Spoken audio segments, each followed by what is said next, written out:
You know what we haven't talked about in this program so far? We haven't talked about the testimony of FBI Director James Comey, which also took place this week. Now, Mr. Comey, who testified on Wednesday before a Senate hearing, says that it makes him mildly nauseous to think that, and those are his words, mildly nauseous, not severely nauseous because that would require Dramamine, but mildly nauseous to think that he may have affected the outcome of the presidential election. Now, while it's a pleasant thought to think of Mr. Comey experiencing even a mild form of nausea, first of all, let's get the English grammar Nazi issue out of the way. According to grammar perfectionists, nauseous is actually, although we don't use it this way, the word nauseous, I just point this out, actually means something that induces nausea.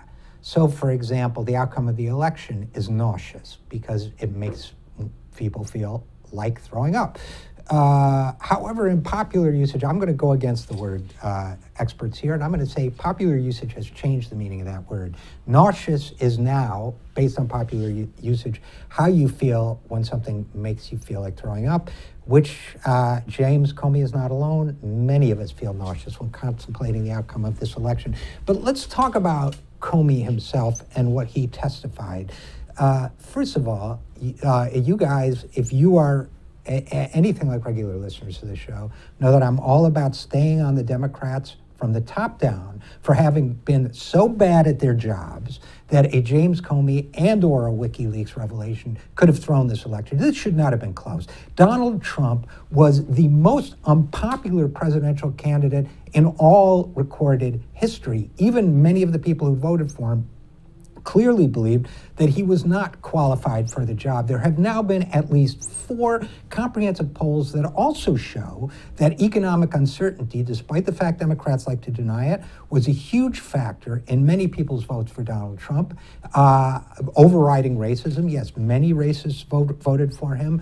But this race should not have been closed and would not have been closed if the Democrats had a strong agenda for improving people's lives, which they most explicitly did not. I'll talk a little bit later in the show, if I can, about the fact that a new study also shows that most Americans want the government to do more to make their lives better, while 2/3 of people polled, and that's a separate recent poll, think that Democrats don't understand their daily problems. More people think that of Democrats than think that of Donald Trump, the billionaire who weekends at Mar-a-Lago. So the Democrats have a lot of work to do. But that said, James Comey has a lot to feel nauseous about because he did, in fact, it should not have been close, but he did have an influence on the outcome, and it should not have been a factor. He says one of the reasons why he spoke up is because he did not feel comfortable with Attorney General Loretta Lynch doing it since she had a private meeting with Bill Clinton.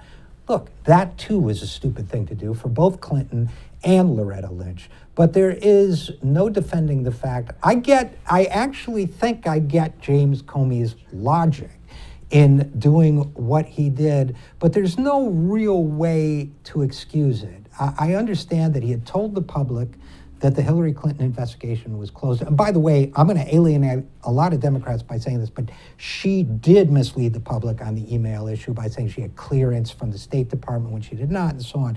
But he did, and by saying it was not a criminal investigation when apparently it was, but he should not have reopened that issue so close to the investigation unless he was willing to reveal that there was an investigation of Trump going on at the same time.